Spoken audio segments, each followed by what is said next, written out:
सीखो ऐप पे 10,000 से भी ज्यादा कोर्सेज हैं और सारे बहुत ही सिंपल लैंग्वेज में हैं। और सीखो की बेस्ट बात यह है कि इसमें सारी इंफॉर्मेशन एक्सपर्ट वेरीफाइड होती है। मेरा कूपन कोड NR49 यूज करके आपको सीखो का 199 का मंथली सब्सक्रिप्शन सिर्फ 49 रुपीज में मिल जाएगा। और अब आपको स्मार्टनेस का सीक्रेट पता चली गया है, तो जाइए इंस्टॉल कीजिए सीखो ऐप और रोज कुछ नया सीखिए। तो टॉपिक पे वापस आते हैं।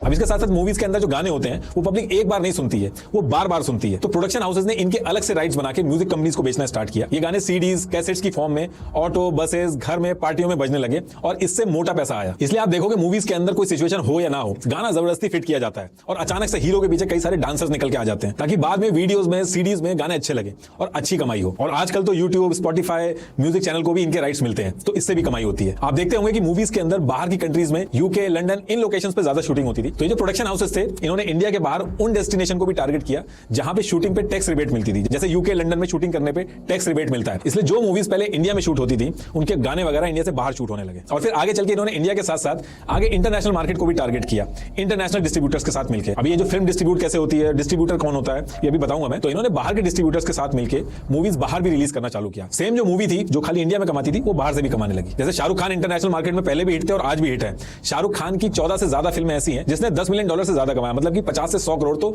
इंडिया के बाहर से आ जाते हैं। इस वजह से उनकी मूवी में एक सेफ्टी नेट रहता है और इसलिए उनकी फिल्म को ज्यादा वैल्यू मिलती है। 2015 में इनकी फिल्म दिलवाले 74 करोड़ में बनी थी और उसने 170 करोड़ इंडिया के बाहर की कंट्रीज से बना लिए थे। ऐसे सीक्रेट सुपरस्टार जो मूवी थी वो 15 करोड़ में बनी थी।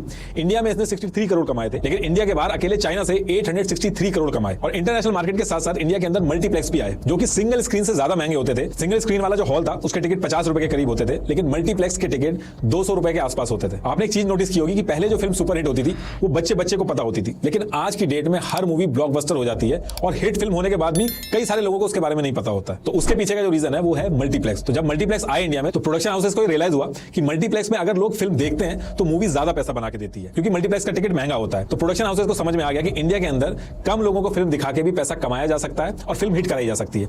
जो पैसा आप सिंगल स्क्रीन वाले हॉल में 1 करोड़ लोगों को दिखा के बना सकते हो, वही सेम पैसा आप 20 लाख लोगों को मल्टीप्लेक्स में मूवी दिखा के बना सकते हो। और ये चस्का ऐसा लगा प्रोडक्शन हाउसेस को कि हर मूवी के टिकट बढ़ा के और मल्टीप्लेक्स में जो टिकट के प्राइसेस का गेम है उसको ऊपर नीचे करके हर मूवी को हिट बनाया जाने लगा।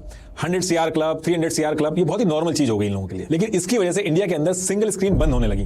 पहले इंडिया में 12,000 सिंगल स्क्रीन सिनेमा हॉल थे, लेकिन 2019 में ये कम होकर 6500 रह गए। आप नोटिस करोगे कि लगातार सिंगल स्क्रीन हॉल बंद हो रहे हैं और छोटे शहर के लोगों के लिए सिनेमा हॉल ही नहीं बचे। आप याद करके बताइएगा कि लास्ट टाइम आपने कब किसी रिक्शे वाले या फिर मजदूर को मूवी हॉल या मल्टीप्लेक्स में जाते हुए देखा होगा। और इस चीज का बॉलीवुड को नुकसान भी हुआ, क्योंकि बॉलीवुड की रीच कम हुई। बॉलीवुड मूवीज पहले भी पैसा कमा रही थी, लेकिन ज्यादा लोगों को मूवी दिखा के कमा रही थी। अभी भी वो पैसा कमा रही है, लेकिन अपनी रीच को कम करके वो कमा रही है। और इन सब के बाद सोने पे सुहागा हुआ जब OTT राइट्स बिकने लगे। नेटफ्लिक्स